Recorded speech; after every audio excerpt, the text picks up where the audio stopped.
Freshly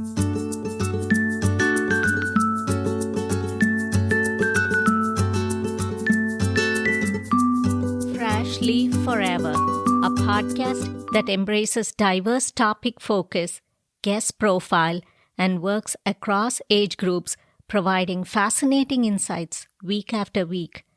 I'm Vai Kumar, your host, and let's get on board with another interesting guest today. Welcome to part 2 of Modern Day Student Life, Parental Influence, and Achieving a Balance. And we are back here with Dr.Jeannine Jannot. Welcome, Jeannine. Thank you. I'm glad to be here. And thank you for being here one more time for us to give us insights on the rest of the factors that play into the life of a modern day student. And as we all know, Dr. Jeannine is a school psychologist, mother of three, and she's an instructor of psychology and a student coach. She's the author of the wonderful book, The Disintegrating Student, Super Smart and Falling Apart. We definitely have to realize what role parents play in the life of a student. And we all tend to have our moments with our children. And so what do you think are some of the parental influences, the factors that play in the life of a student that are like very critical? Yeah. So I think this is... I think it's really helpful to understand that what's going on with a student is enmeshed with parents. There's, so a lot of times student clients come to me and there's a little bit of a, can you fix this? Fix what's going on with my kid? And it's never that simple. And I see this in my own family, with my own children. And it's almost like the previous night, right? When something is due the next day. Mm-hmm. Yes.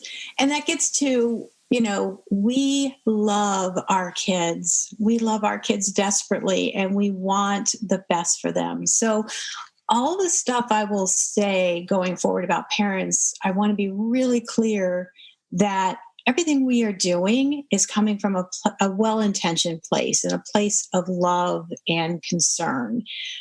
The issue becomes when fear starts to dominate because we love them so much and we worry so much about them. If we start parenting from this place of fear, that's where there's unintended consequences by some of the things that we do. Mm-hmm.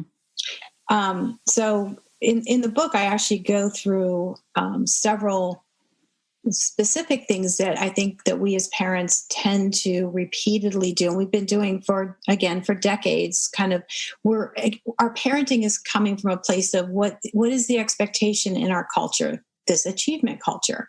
This is driving us to have concerns about our kids' academic status. So when we start to see grades going down, especially in high school, we start to panic about GPA and we worry about, is this ruining their chances for these colleges? And then we start to parent from that place of fear. Mm-hmm. So, all that to say, I always tell parents, when I talk about this kind of stuff, there's that tendency to be like, oh, shoot, that's totally me. I've been doing that. I wish I hadn't done that. That's really normal.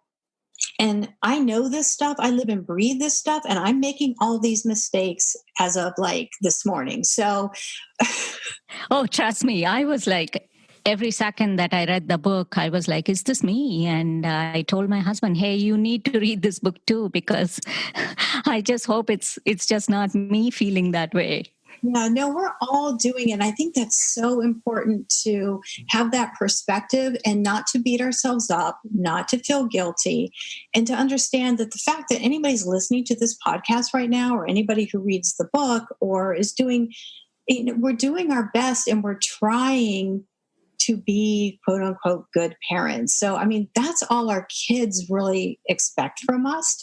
If we can learn to be better at some aspects of parenting, particularly when there's these things that may not have the consequence we're really hoping for in the long run, then I think that makes us rock star parents. Oh, absolutely. I think we all strive to be good parents, like you said. And I think the children do understand that in spite of all the challenges, correct? I think so. And that's the goal, that we want them to see how much we do love them. We're doing it from this place of love. But the part of the problem is, when we parent from this place of fear, we're saying and doing things to relieve our own discomfort, to bring our anxieties down. While doing that, what ends up happening is we're offloading those anxieties onto our kids. So we're sort of sacrificing their long-term growth for our short-term comfort. And I think that's a little bit of a hard pill to swallow, because I don't think that we don't know that we're doing that. But I think it's something that we have to be more aware of when we are doing that, so that we can do the hard parenting. So some of the examples I give in the book, and this kind of goes back to everyone gets a trophy. We praise our kids a lot. We, as parents, grandparents, teachers, we tell our kids, "Oh my gosh, you're so smart. Oh, you did that so fast. Oh, way to get the A. Your grades are so good. You are so good. You are so fast. You're so good at the sport." And the problem is, again, if we praise our kid for getting an A and we say, "Oh my goodness, you are so smart," what does that mean if they get a B? Or, heaven forbid, a C or a D, if there were such a thing. So it probably starts playing into their self-esteem at that point. It absolutely does, because what we're doing is we're praising the person. We're praising the things they can't control.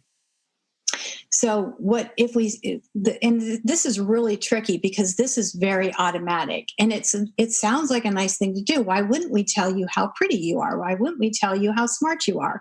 Those are nice things to say to somebody.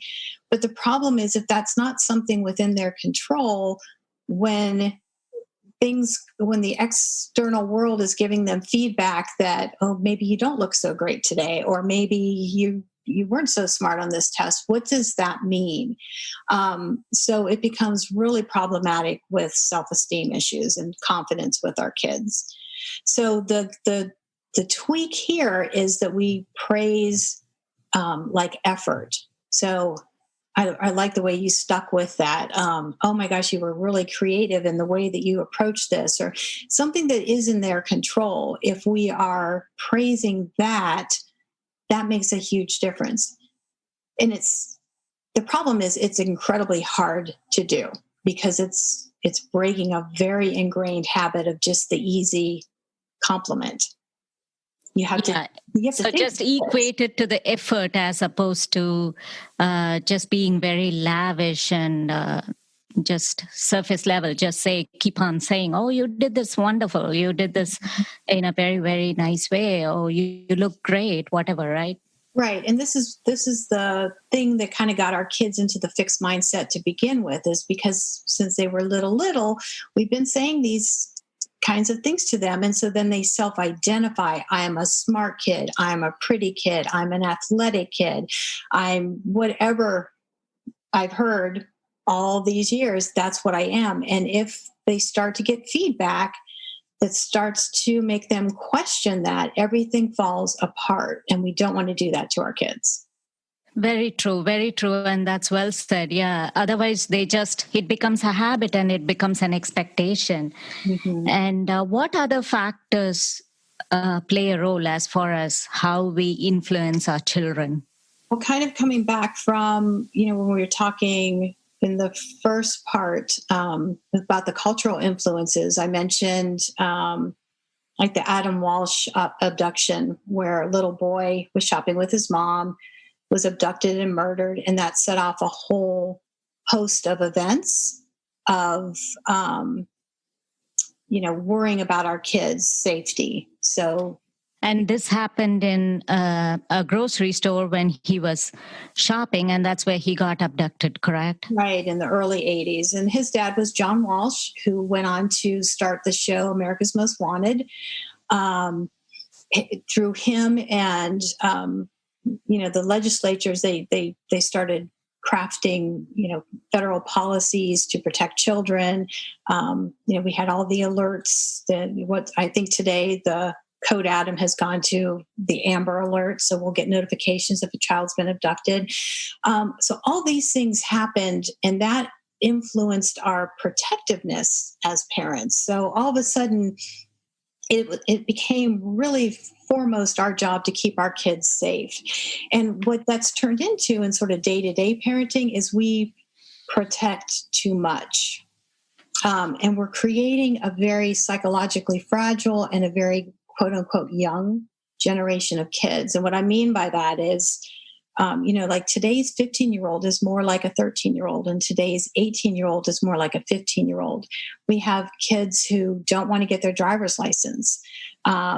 We have kids that want to do more with parents in a way that's really not what we would developmentally expect. We would, instead of seeking out their peers to go to the movies with, there are students who prefer to do that, with their parents. So we've sort of changed a little bit of how adolescents are looking and behaving, because we have, by protecting too much, again, super well-intentioned, want to keep them safe, we have subtly given them the message, you probably can't handle this.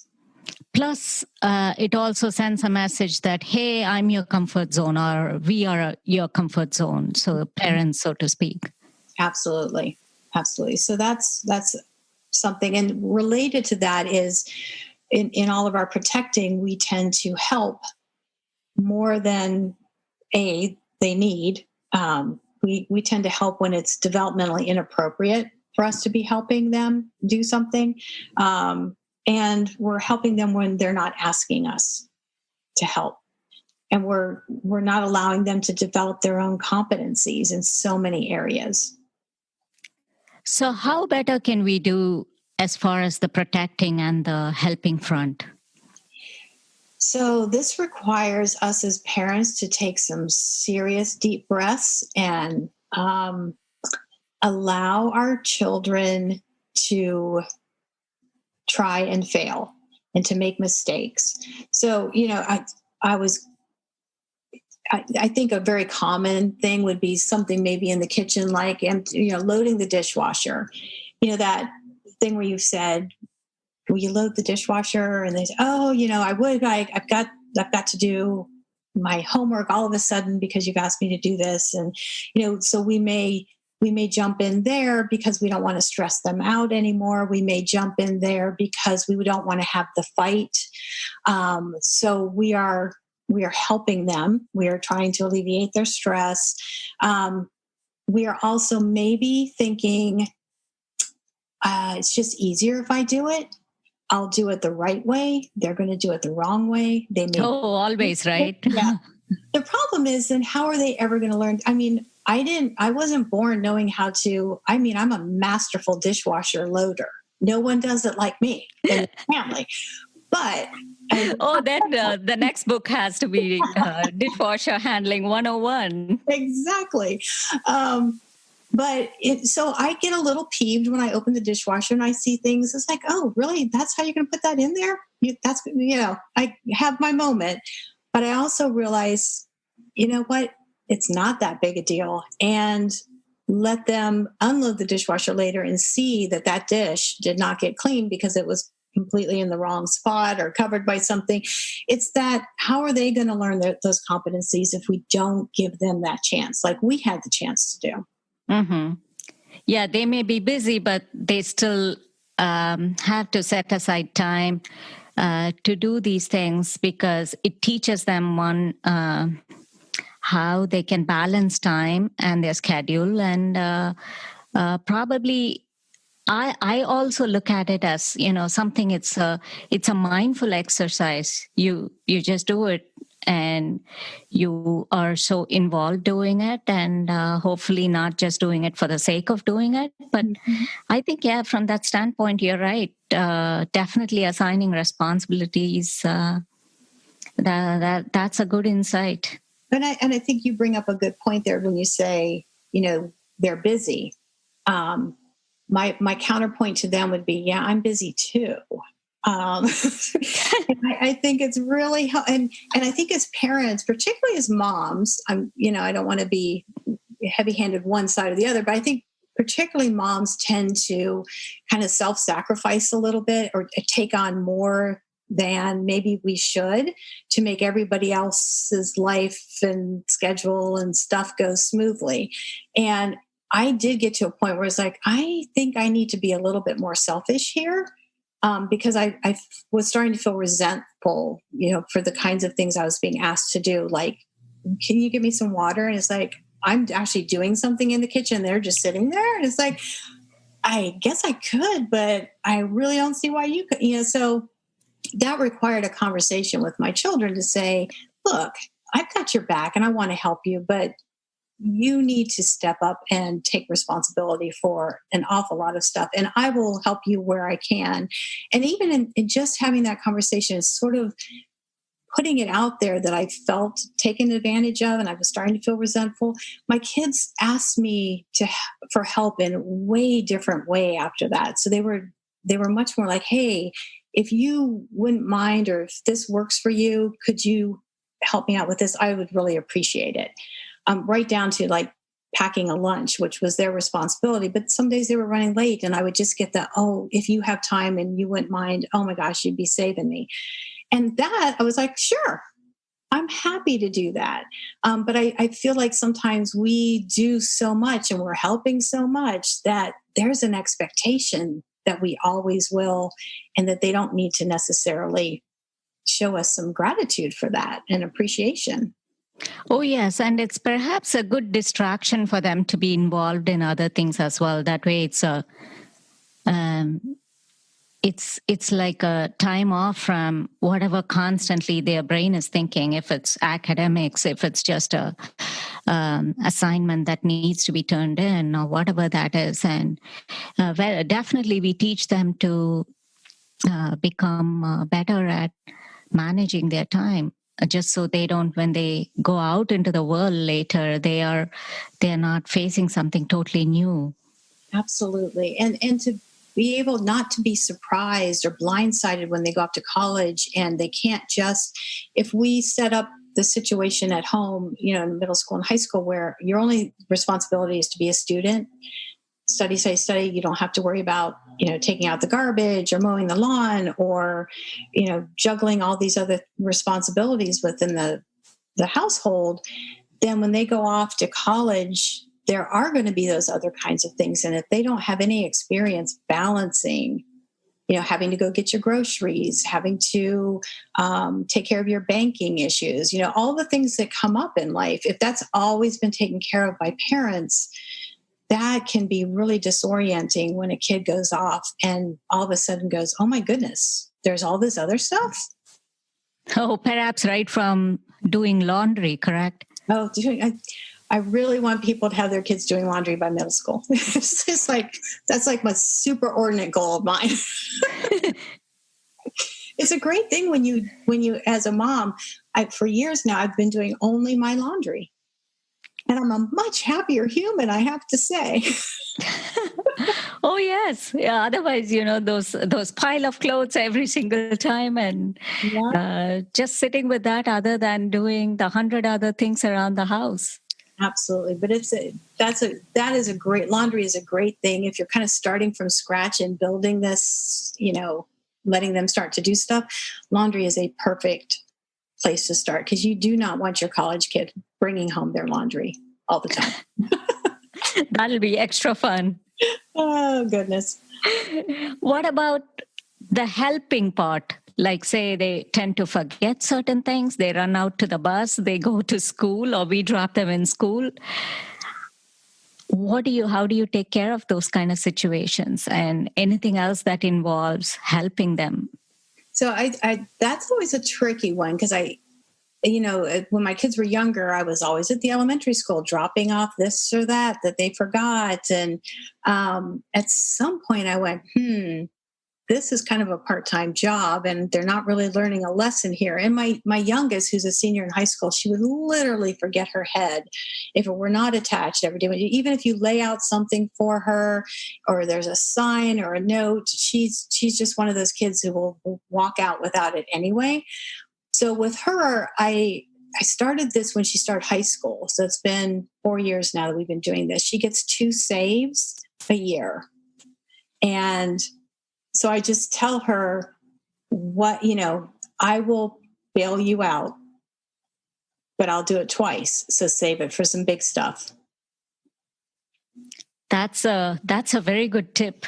It's a hard one to keep. And, it's kind of based in reality, though, because I'm thinking, you don't want to be cold-hearted and be like, no, if you forget, that's just the consequences, you won't have it, because that's not really how life works. I mean, if I go out and I forget something and I call on my husband to, hey, honey, would you mind? I really could use your help here. He's got my back if he can. And that's just what we do for family. So I think we need to be reasonable, but there's a difference between, like, again, a big save versus, oh, I forgot my lunch again today. It's like, okay, well, you do that a lot, so you must not really, you can go without eating today. Let's have that natural consequence. If you find that uncomfortable, or if you have to keep asking your friends to scrounge through their lunch to get scraps, they're going to start getting annoyed with you, and that's a natural consequence. And so something is going to help you remember to prioritize remembering your lunch before you leave. So have you found that it has helped, say, when you incorporated that 2 saves a year tactic and said, hey, this is what I'm going to do. This is how much I'm going to bail you out, help you. Do you think that definitely brought about a change? It did. And I wasn't sure it would, to be honest with you. But it actually did, because she, like my daughter, when she uses it, she actually acknowledges she's using it. So it's not like it's went in one ear and out the other. She believes that I will not be bringing her the lunch or the coat or whatever the small thing is. And so she really does get it. So I think you have to really mean it, and you may have to. I think part of how that happened was early on, she asked for something and I responded back, are you going to use a save for this? And then her response was, oh, no, I'm not. Never mind. Okay, so I think it does help them, although it's a very fine line for us parents, and we think we are not being the nice, kind parents that we should be. I think it definitely helps to mold them into a better person, correct? I think so. I mean, the hard part is when it's a high stakes thing. So when they've left their homework or their project at home that, their grade relies on, that becomes much, much harder. But again, the goal here is have them kind of suffer the consequences earlier rather than later, because you won't be there in college to bail them out at the last second if they've forgotten something that's high stakes. So, we have to use our judgment in the moment, but these are all the things to kind of be factoring in. And I think it does help. And it does help as in, like you said, when they go to college, or even now with your high school senior, when you do the 2 saves method, I think they also appreciate and they understand that, okay, mom or dad is after all not trying to be mean, but they are trying to help me and they are trying to teach me the right things. And I think they definitely acknowledge that and they tend to be thankful for it. I agree. We got to give them a lot more credit sometimes. Oh, yes. Yeah, we all need to remind ourselves on that aspect, though. I think they like that, although it doesn't have to be that lavish praise. I think it's a good reminder from you. We all need to, again, draw the fine line between the lavish praise and where we need to really give it to them for what they do. Absolutely. Are there any other influences, any other influencing factor, say sheltering them too much, and say like a power struggle situation. Hey, I want to go to a concert. What do I do? Yeah, I mean, we definitely, I think, have a tendency because, again, it's part of that protecting that we do tend to shelter them. We tend to overindulge our kids. We get kind of drawn into what they want versus what they need. And, sometimes even if we can give them everything they want, which is a nice feeling, I'm all for that. I think it's really important to say no sometimes to their wants, because again, we don't want to raise kids who are overindulged in that way and have expectations they're always going to drive the nicest car, have the newest technology, the newest iPhone, or whatever it is that, to have them become accustomed to that at a young age. That sets them up. They better be really successful, kind of right out there. And, a lot of times kids out of college, they still struggle, because they're getting kind of the entry level jobs and things like that. So we want them to understand what it feels frustrated not to get what you want in the moment. It's a good lesson to have, dropped in here and there as they're living at home with us, because ultimately we could set up a scenario where they are always tied to us financially in some way. I've seen that happen, and that becomes really challenging. And obviously we're trying not to have that happen. Yeah, I think in some sense they also don't want to depend on us, but at the same time, unless we define the boundaries of needs versus wants, I think unless we teach them right, it seems to get tricky. Yeah, and we have to tolerate the discomfort of, if our child has grown up in a lovely home, in a lovely neighborhood with all kinds of amenities and basically everything they want, to see them in maybe a rundown apartment in a not so awesome neighborhood off of a college campus somewhere. Can we tolerate that? Again, that gets to protecting them, all the things. And I've seen this play out in lots and lots of different ways. I've seen it like, sure, you can handle this, go for it. And the kid wants it and they're ready for it. And I've seen, oh, no, we're buying a condo and we're setting you up pretty for your whole experience. So, I mean, I think we just have to weigh what we want to do in those circumstances. And again, that's going to vary family to family, but those decisions have consequences. Yeah, I think so.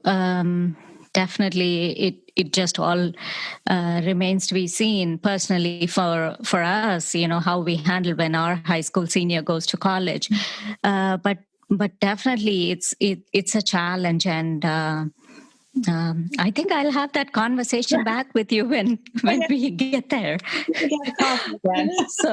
So please be there for me and help me out. As a follow-up to the power struggle discussion that we just had, so how do we as parents present a unified message just so kids don't think, oh, I can just get away with mom on this. I can have her support, and it just is a matter of her convincing dad. And so if it's a no from dad, how does mom learn to say the same message or give the same message? And if there's something that mom tends to disagree and dad feels in favor of the child, how do we just balance that? Wow, you just asked like the messiest parenting question ever. I'm so used to messing with you always. Am I not, Jannine? It's just such a good question. I'll just say I don't have like definitive answer here. But I can talk about what is important in parenting. Because what you're saying is if in an ideal world we would be on the same page with our parenting partner. We would come at this child rearing thing from the same perspective. We would agree on all the things. And sometimes we do when they're littles, and then they hit, adolescence, and one parent sees their adolescent child maybe as being younger, or sees them as needing more responsibility. So there's all things that can start to shift in the way we parent together as our kids get older. And teenage years are, and by then they figured us out. They've been watching us closely for their whole lives. So by the time they're adolescents, they're like, oh, I can totally play you, mom. Or I got you, dad. I know where you're, I know how to trigger you. I know your vulnerabilities. I know how to push you to the edge and get what I want. So the experts in them start to play out. I mean, it's their job. All that does, as annoying as it is, it shows they have done their job exquisitely well. And that also shows us that our superpower is in modeling what we want our kids to see and do and know, because they are watching us that closely.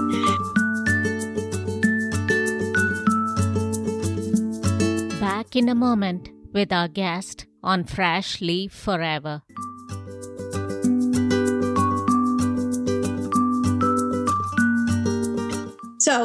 So we get to this point where they're adolescents. Likely we're not necessarily always on the same page with our parenting partner. And then we are in these sometimes struggles and conflicts because one parent feels one way or one parent gives in too much. The child might be playing the parents against each other. The parenting style that is, and there is decades worth of research that backs this up, the parenting style that results in the most success in a child having been raised this way is the authoritative parenting style. And it's a style of parenting that's collaborative, but its key factor is warmth. So this is a high warmth, high structure. So there's still expectations, but there's consistency, there's structure, and there's a collaboration of, at any age where it's developmentally appropriate, you are collaborating with the child. You're speaking to them about why you are doing something or why you want them to do something, and you're helping them talk through the consequences. So involve them, not take it as far as like a my way or highway approach, but just involve them. Is that what one should derive from this? Right. So it's in contrast that there's three other parenting styles. There's the authoritarian, which you just described, the my way or the highway. So I'm making the rules. I'm the adult. I'm the parent. You do as I say. That does not teach it. So that's very high structure, but very low warmth. And then there's the permissive parenting style. And this is like, let's be best friends. You are so cute and funny when you misbehave. You really think you know wrong. I don't want to make you mad. I want you to like me. So that's very low structure, but very high warmth. So, and then neglectful parenting style. I don't believe anybody listening to this would fall into that category. It's exactly what it sounds like. It's just not meeting the physical or emotional needs of our kids. So we can kind of put that one to the side. But the sweet spot is this authoritative, which means we are the parents, we are in control, but we respect you, our child, as an individual, and we are going to collaborate with you and problem solve with you and talk through things with you. So there is an understanding of why we think this is an inappropriate thing that you did. But we want to talk to you. This broke our rules. Here's why. Here's what we're concerned about. And there needs to be a consequence. So you talk with your child through that. You talk through what could you do differently next time. So instead of focusing on, you are so punished, I am so taking your phone, or I am so taking your car. It's, and there should be some sort of consequence. But if you can allow your child to determine an appropriate consequence in conjunction with saying what they could do differently next time, you just get so much more bang for your buck there, because it's just a huge learning experience. And we need to think about ourselves as adults. The things that we probably learn the most from in our life are huge mistakes that we've made. Oh, most definitely. And it's always, every day is a learning journey, and one can only get better. And from a parenting standpoint, and this is such good news, I think, for us parents, the thing that is most protective to our kids, the most protective, is warmth and support. And in support, I include like structure. So providing like structure, routine for our kids and showing them warmth protects them from so much and helps build resilience in our kids. And when you think about it, that's really the easiest thing for us to do. That means we need to show up for our kids, love our kids, and support them and provide a framework that's developmentally appropriate for them. The problem is we get overzealous and we add in a whole bunch of stuff that we think we need to be doing, again, more from that achievement culture kind of influencing our thinking, when really what we need to do is just love our kids. So whatever you said, I was going to ask you about how we build trust and confidence and communicate better with the adolescents in our lives. And so it seems like this collaborative effort and the structure, if that's in place, would that help achieve the trust and confidence mutually? It would go a long way too, yes. And the other pieces of building that trust is improving our communication, particularly as our kids hit, adolescence, tweens, and teen years.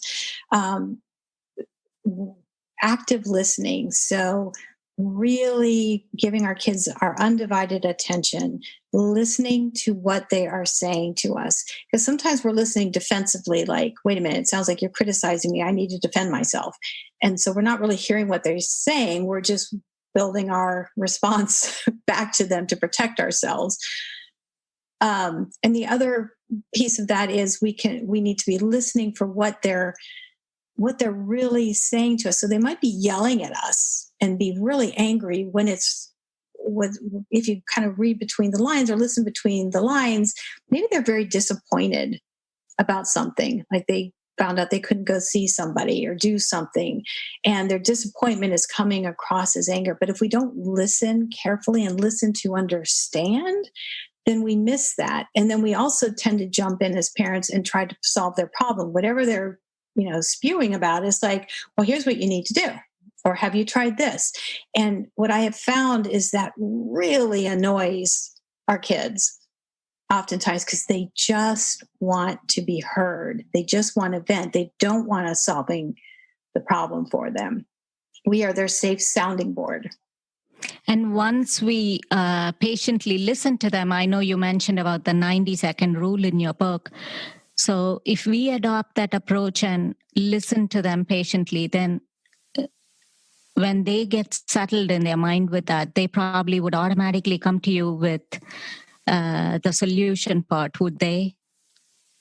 Yeah, so that 90-second rule is engaging with our kids when their brain is hot on emotion and they're upset, which again, if we respond defensively, that's how we end up being in conflict with our kids, and it just escalates.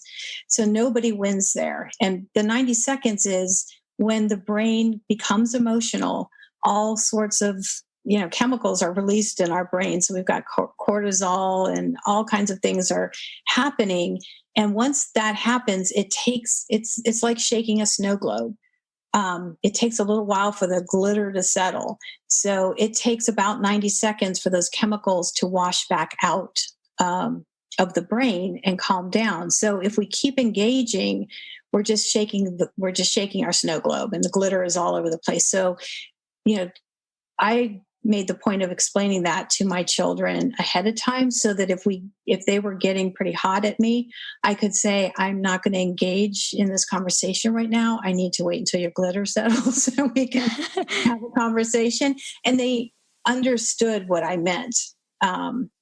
but that can be really hard. And again, it's one of those things, it's kind of oh, that's good to know.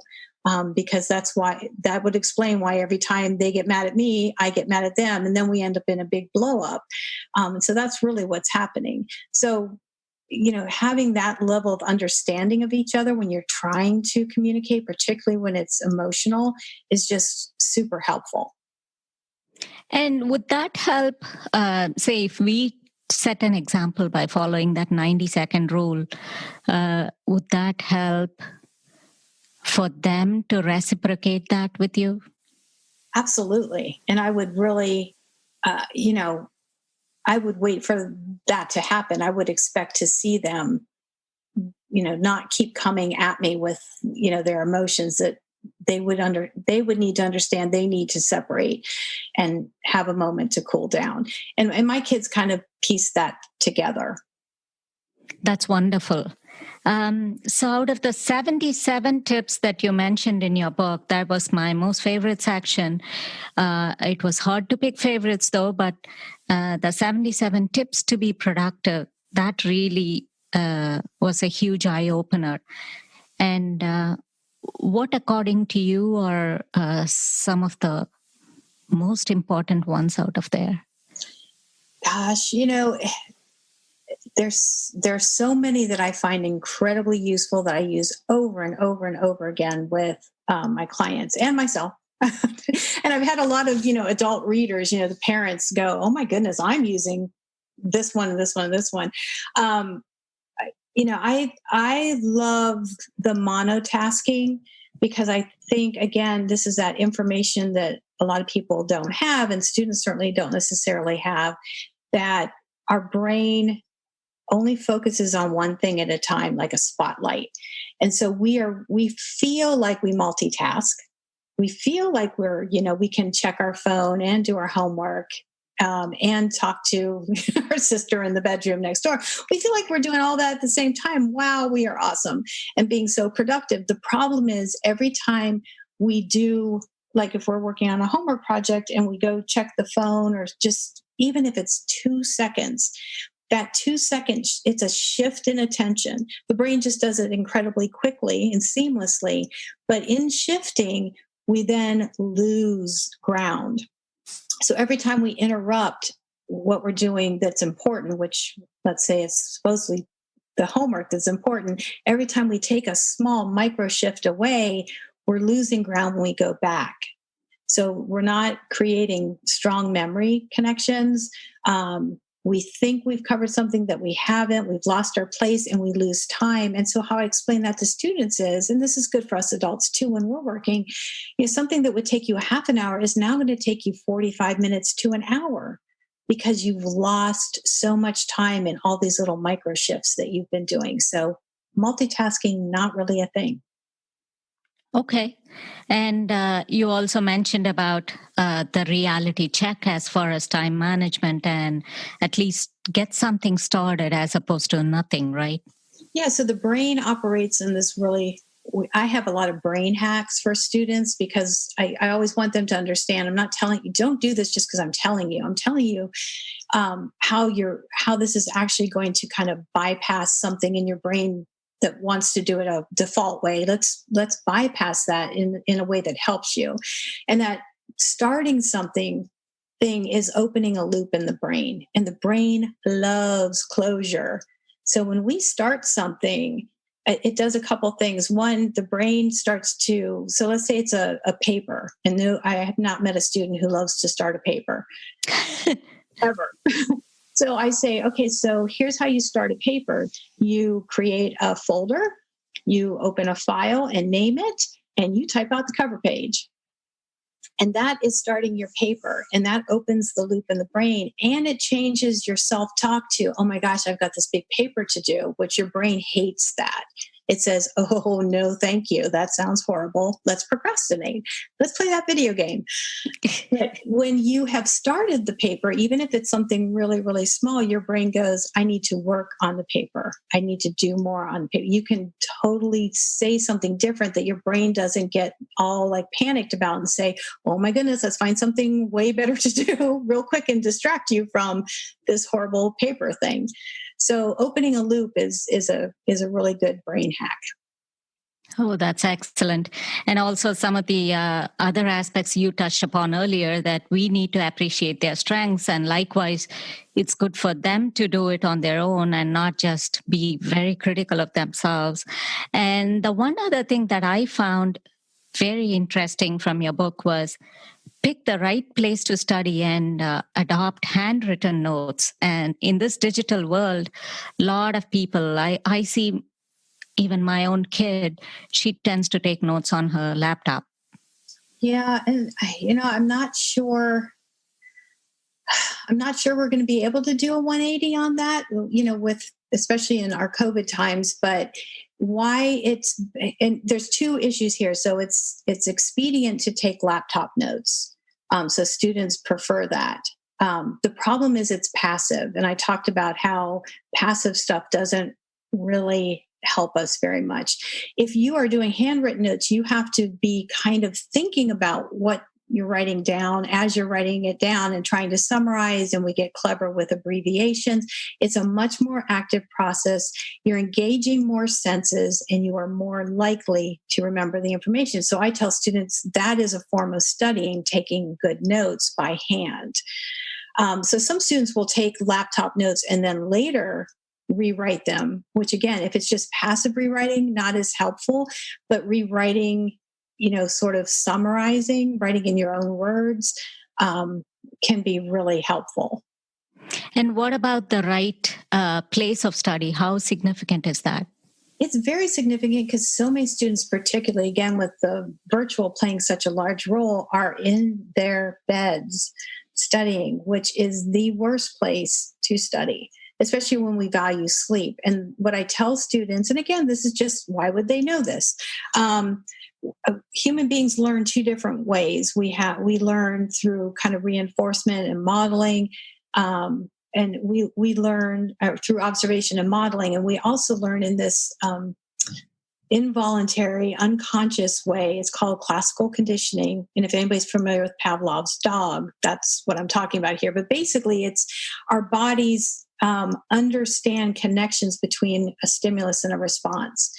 And so, for example, if you were ever stung by a bee, your body associates bee with pain. And so as you continue to live your life, every time you see a bee, you get scared because you're afraid of the pain that could happen. So that's a learned unconscious response that you don't really have control over. And what happens with studying in beds is there is this unconscious pairing of the bed with school. And school is paired with anxiety and stress. So when students try to go to sleep at night, that unconscious pairing, their body knows when they're in bed to associate it with all that negative stuff, school related. And so it may impair their ability to fall asleep, or it may impair their quality of sleep, or they may wake up in the middle of the night. And again, they would never make the connection that it's because I'm studying in bed, but it's certainly not a place. You want to associate your bed with sleeping so that when your body gets in bed, it's cued or triggered to sleep, not stress about school. Does it work the other way as well? So initially when you start to, you were so used to sitting on your desk, but you start to sit at in your bed and start studying. Does the brain in that case associate bed with sleep and start to think, it's about time to doze off? And so does that impact how you study as well? Is that other possibility? Does that hold good? So you mean flipping it so that yes. Yes. So the big, the big fix here is don't study in bed anymore. And it would probably take, several weeks to a month or so, maybe up to 2 months for that to fully not be a strong association. But yes, definitely could be changed. And what students find is, they need to be comfortable.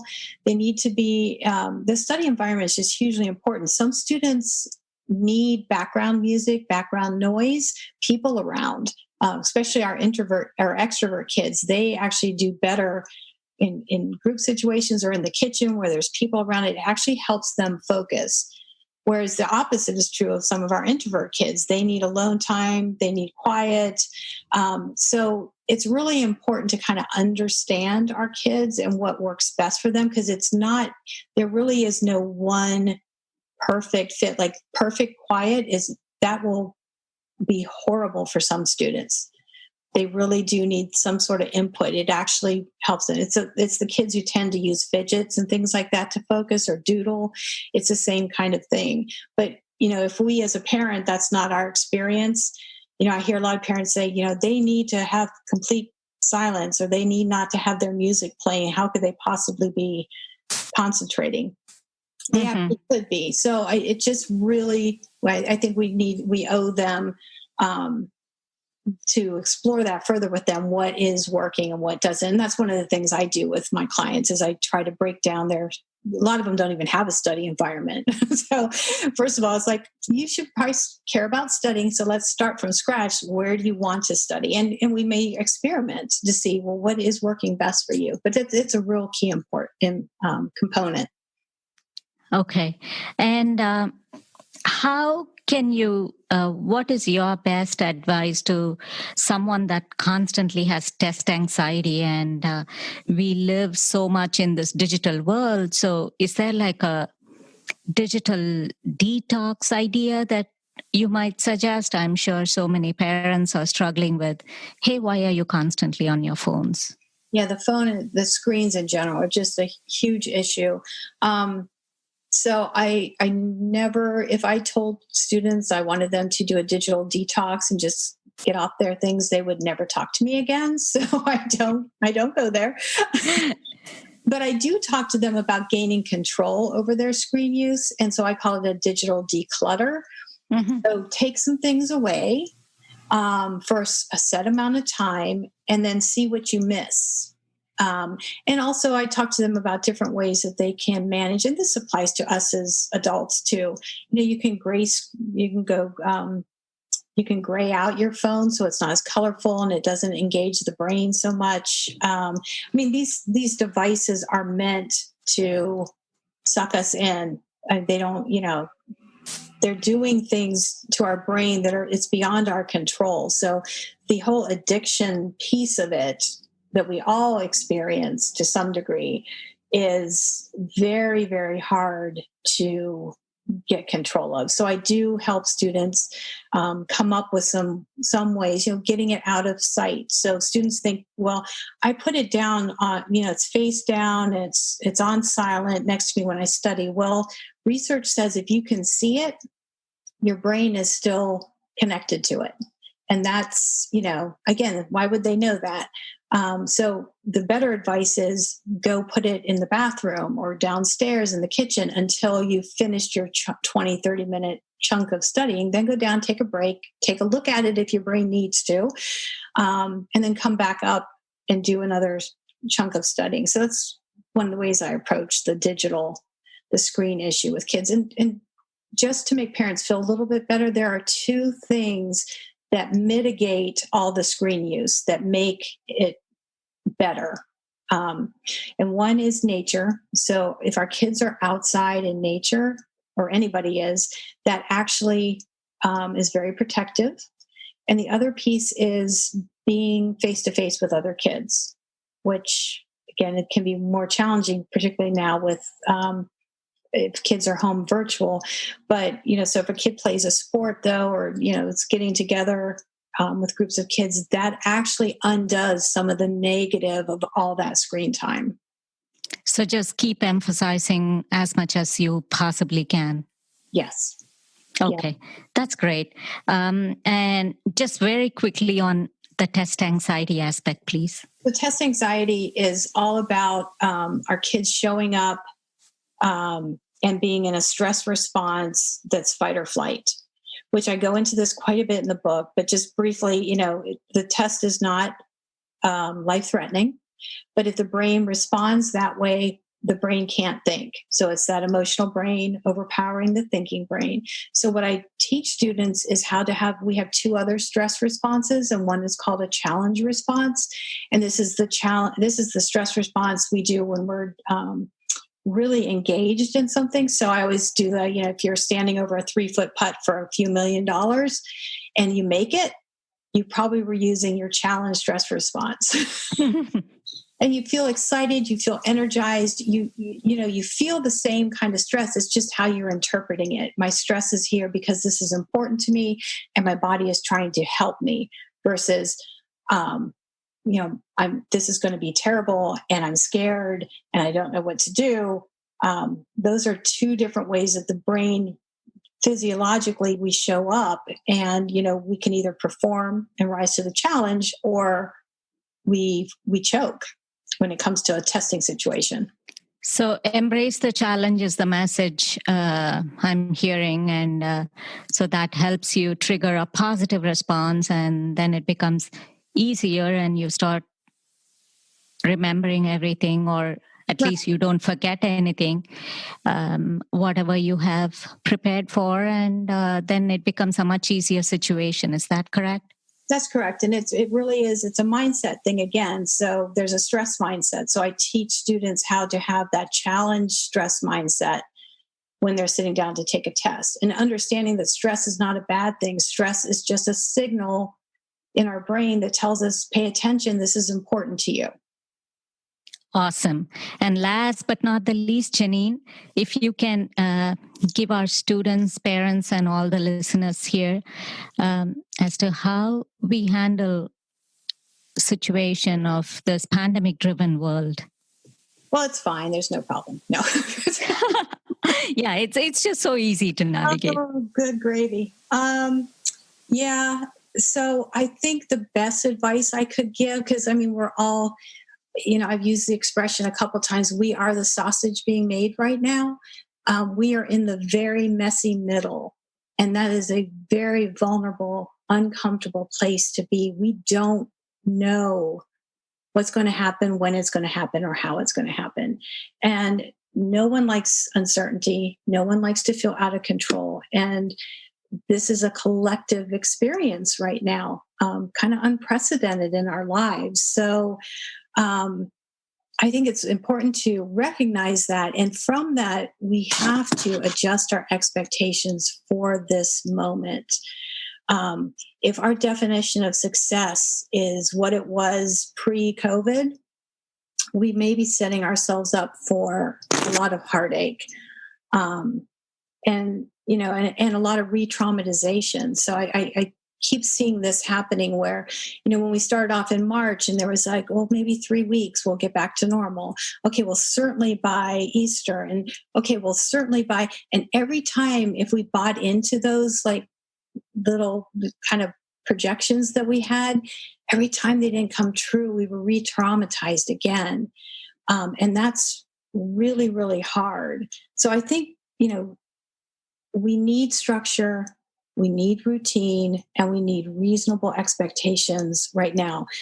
Virtual school for students, I would say 90 out of 100 students are struggling mightily with it. And I'm seeing the really high achieving bright kids struggling with it. They want that face-to-face. So, the majority of our kids, so if you look at it that way, if your kid is normally high achieving and they're struggling right now, keep some perspective that it's not just them, and there's probably not a quick fix to this. The kids who I know going back face to face, there's the problem with the face to face is it's not typical face to face. It's not as immersed in that socialization, and that stuff that they love about being with their friends is still missing.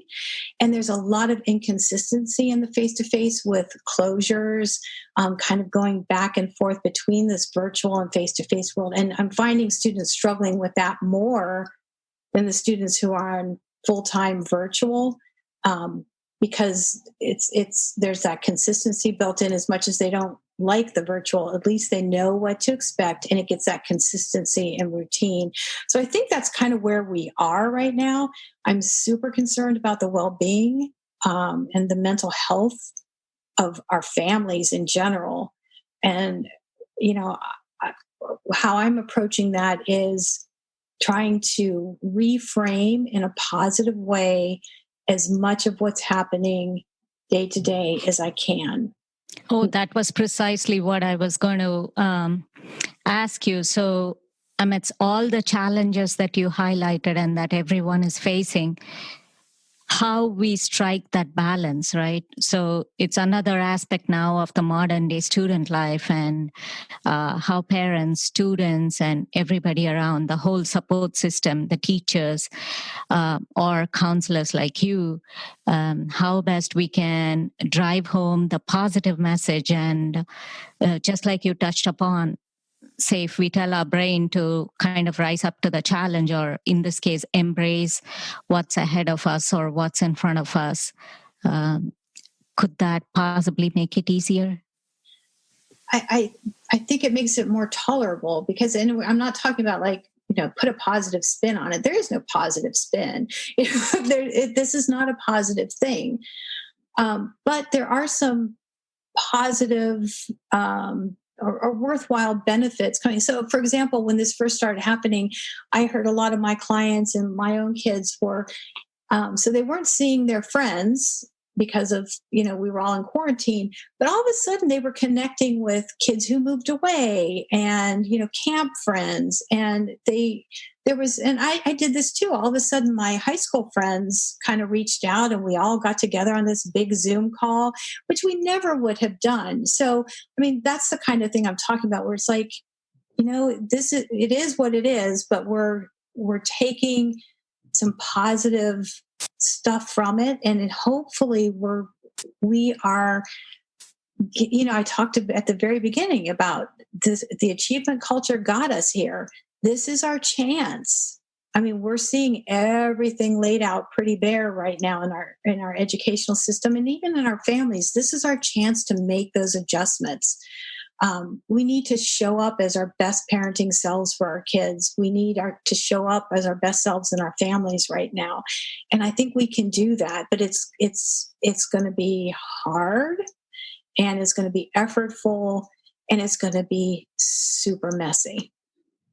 Well, I think certainly useful insights, but I'm just going to highly recommend that everybody read your book. Again, it's Dr. Jeannine Jannot in conversation with us, and the book title is The Disintegrating Student, Super Smart and Falling Apart. Is that available on Amazon, Jeannine? It is. It is available on Amazon, and you can get lots of information on my website, which is JannineJannot.com. And, I have a monthly newsletter, so I love it when people connect. Oh, absolutely. And again, the 77 tips to be productive, possibly when parents, students, anyone that reads it, I think that can also help people during this pandemic. And definitely it helps to navigate slightly better, if not easy altogether. I think at least it definitely helps to navigate in a better fashion. And so thank you so much. And I'll make sure to put your contact information on the show notes as well. So that's www.JannineJannot.com. That's her website, and she's on Instagram as well, and all her media connections and her coaching, everything, you can just connect with her through her website. I strongly encourage everyone to subscribe to Dr. Jeannine Jannot's newsletter as well. Thank you so much, Jeannine. And I know we went over in terms of whatever I had promised listeners in terms of episode length, but I certainly didn't want to skim through information because this was just fascinating. Thank you so much. Thank you, Vi. I really appreciate the opportunity to have the conversation. Absolutely. We welcome you back again in the future. Thank you.